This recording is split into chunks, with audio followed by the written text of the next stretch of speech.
Meus amados irmãos, é com muita alegria que iniciaremos hoje mais um programa pelo canal da Venerável Ordem Terceira, a Pequena Via. Estamos aqui no claustro da Ordem Terceira, no jardim, para contarmos um pouco da doutrina e da vida dessa grande santa, Santa Teresinha do Menino Jesus, chamada também a Santa das Rosas. Ela é doutora da Igreja, padroeira das missões. Meus caros, que santa tremenda! Ela nos ensina a caminharmos pelo caminho de perfeição de uma maneira simples, humilde e que assim alcancemos a santidade tão desejada por Deus para o homem nessa vida. Então, com muita alegria, meus irmãos, que a gente inicia hoje, dia 1º de setembro, a história e a vida dessa tremenda santa. Se inscrevam no nosso canal, curtam o nosso conteúdo, espalhem para o mundo essa grande doutrina que é da infância espiritual, da pequena vida. Meus caros, iniciaremos agora fazendo uma oração a Deus, invocando a presença de Santa Teresinha do Menino Jesus, pedindo a ela que toquem os corações, que nos atenda e nos ensine a sermos santos, meus irmãos. A santidade é a nossa meta. Eu me chamo Elisângela, eu sou a priora da Ordem Terceira do Carmo e juntamente com as monjas do Jabaquara e com o nosso diretor espiritual Frei Marcelo de Aquino, vamos contar para vocês a história dessa santinha que, obviamente, meus irmãos, tocou o mundo e faz chover do céu uma chuva de rosas. Meus queridos irmãos, estamos aqui novamente para levarmos a vocês mais uma vida de uma tremenda santa carmelita, Santa Teresinha do Menino Jesus, santa, meus irmãos, tremenda, que se santificou nas pequeninas coisas. Mas não se iludam, meus irmãos, as pequenas coisas são tremendas quando são feitas com amor, com perfeição, com entrega a Nosso Senhor. Santa Teresinha do Menino Jesus, meus irmãos, achou um caminho a percorrer de pequenez. Aquele caminho que leva, que Jesus nos pede nos evangelhos, que nos faz passar pelo buraco da agulha, que nos diminui, que nos enxuga, que nos leva à santidade em vida e a sermos cada vez mais próximos de nosso Senhor Jesus Cristo. Para tanto, meus irmãos, eu preciso contextualizar, contar para vocês um pouco da história da família de Santa Teresa, de onde ela veio, quais eram os costumes da época, para que a gente entenda o contexto de vida de Santa Teresa. Meus irmãos, é necessário que olhemos para ela com um olhar não humano, mas com um olhar sobrenatural. Santa Teresinha, apesar de escondida atrás da sua humanidade pequena, da sua fragilidade, ela tem que ser vista e olhada sobre o aspecto sobrenatural. Ela entendeu, meus irmãos, aquilo que muitos de nós precisamos passar a vida inteira para entender, que é que nós não somos absolutamente nada sem Deus, que somos pequenos, que Deus nos dá tudo, que nos preenche por inteiro, e que só Ele basta, como dizia Santa Teresa, sua grande mestra. Meus irmãos, Santa Teresinha diz que por sermos tão pequenos, tão nada, como dizia São João da Cruz, Deus se aproxima de nós como um pai que, vendo uma criancinha nas escadas, galgando o primeiro degrau, e lá de cima a observa e quando verifica que essa criancinha na sua pequenez não consegue nem galgar o primeiro degrau, desce ao encontro dessa criancinha, o aperta sobre o peito, acaricia e o alenta. Ela nos diz que assim Nosso Senhor faz conosco, meus irmãos, que Ele é muito próximo de nós, Ele é muito próximo daquele que deseja dar-se a Ele.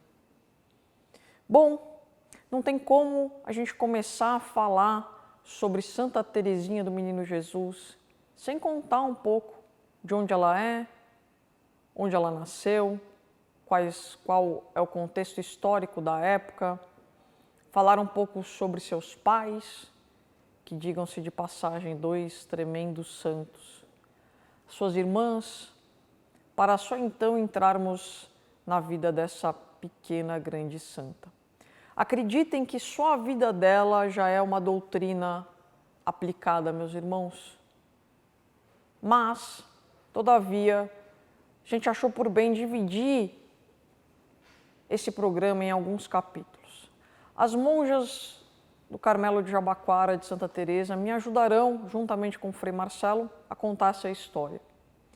Elas, a cada episódio contado por nós, elas comentarão e nos trarão a visão dessa pequena santa, da doutrina, de dentro do claustro para fora, para que vocês entendam como é a vida delas, o que elas entendem e esperam de Santa Teresinha cotidianamente. Meus caros, convido vocês então para essa grande viagem dentro dessa família Martã, família santa, que é de nos fazer chorar pela própria história e que nos traz tantos benefícios, meus irmãos, tantos benefícios espirituais. Vamos iniciar então invocando Santa Teresinha do Menino Jesus, que está aqui hoje. Nós temos aqui uma relíquia do corpo de Santa Teresinha, um pedaço do corpo embutido no seu hábito. E na presença dela, da relíquia de primeiro grau e de sua imagem, nós iniciamos este programa invocando o Espírito Santo para que toquem nos corações de todos aqueles que assistem e que precisam dessa palavra de Santa Teresinha como fortaleza para a sua fé, para prosseguir nesse caminho de santidade que é o que vale a pena e o que Deus espera de nós. Em nome do Pai, do Filho e do Espírito Santo. Amém. Ave Maria, cheia de graça, o Senhor é convosco. Bendita sois vós entre as mulheres e bendito é o fruto do vosso ventre, Jesus. Santa Maria, Mãe de Deus, rogai por nós, pecadores, agora e na hora de nossa morte. Amém. Santa Teresinha do Menino Jesus, rogai por nós. Nossa Senhora do Carmo, rogai por nós. Em nome do Pai, do Filho e do Espírito Santo. Amém. Santa Zélia, rogai por nós. São Martã, rogai por nós. Meus caros, vamos iniciar dizendo a vocês que Santa Teresinha, ela é uma menina francesa, se chamava Marie-Françoise Thérèse Martin. Ela nasceu no dia 2 de janeiro de 1873 e faleceu no dia 30 de setembro de 1897, aos 24 anos. Uma monja carmelita, foi uma monja de clausura, portanto, que pertencia à Ordem Segunda, que viveu 10 anos, se santificou e percorreu todo o caminho da perfeição em 10 anos dentro do mosteiro carmelita. A gente vai embarcar numa história, meus irmãos, que além de ser emocionante, contamina as nossas almas do mundo sobrenatural. Que olhem Santa Teresinha com um aspecto sobrenatural, meus irmãos, para entenderem toda a sua meiguice, toda a sua particularidade, a sua docilidade no falar, no dizer. Meus caros, ela nasceu na França, em Alençon, uma cidade francesa, e viveu lá quase todo o tempo da sua vida. Depois, ainda pequena, foi a Lisieux, onde acabou falecendo, meus irmãos. Bom, Santa Teresa, meus irmãos, ela nasceu numa realidade no final do século XIX, dentro de dois momentos importantes na França, passava seu país, a Revolução Industrial, que proporcionou à França, na verdade, um progresso técnico e científico, deu à França melhorias práticas para a vida em sociedade, porém surge aí um progresso econômico, né, mas muito liberal, meus irmãos, que trouxe consequências sociais, culminaram na reestruturação das classes francesas. E a Revolução Francesa, meus irmãos, que também deu aí um contexto todo especial, político na época, né, com a queda do bonapartismo e aí a ascensão da forma republicana de governo. Tudo isso tornava o país um pouco mais anticlerical, uma cultura ostensiva à igreja, um país tão católico, meus irmãos, com fundações tão sólidas, tão católicas, caminhava para um progresso científico, um progresso cultural, mas caminhava, infelizmente, para um aspecto de anticlericalismo, um aspecto de, não sei se posso usar a palavra humanidade, acho que não é bem isso, mas um aspecto de liberalidade. E é nesse contexto que essa santa tremenda, que Deus nos dá uma santa tremenda, que sacode não só a França, como sacode o mundo, para olharmos para a nossa vida sobrenatural e vermos que, na verdade, essa vida é uma passagem, meus irmãos, e que o nosso fim último é naquele melhor amigo de Santa Teresinha, é naquele em que ela confiava tudo e que ela amava tudo. Meus caros, na França de Monet, na França do romantismo, na França do simbolismo, na França de Renaud, dos maiores artistas plásticos da pintura, então, de Van Gogh. Então, é nessa realidade que Deus faz nascer essa grande santinha. Meus caros, e a França nesse século, né, ela tinha uma grande devoção, e a devoção do Sagrado Coração de Jesus estava emergente, sabe? Estava muito forte na França. Você tinha uma França bem católica, como eu dizia, devoção à Virgem Maria, e uma realidade que também contextualizava as famílias, que era o jansenismo, meus irmãos. A gente fala muito de jansenismo, mas muitas pessoas não sabem o que significa, né? E eu vou ler para vocês aqui os aspectos do jansenismo que torna uma doutrina herética, né? Uma posição herética de como nós vemos Deus através dos jansenistas, ou como a França via Deus muito fortemente naquela época. Diante dos principais pontos do jansenismo destacavam-se a concepção da imagem de Deus de um modo imperfeito, onde se exaltava o primado da justiça sobre a misericórdia.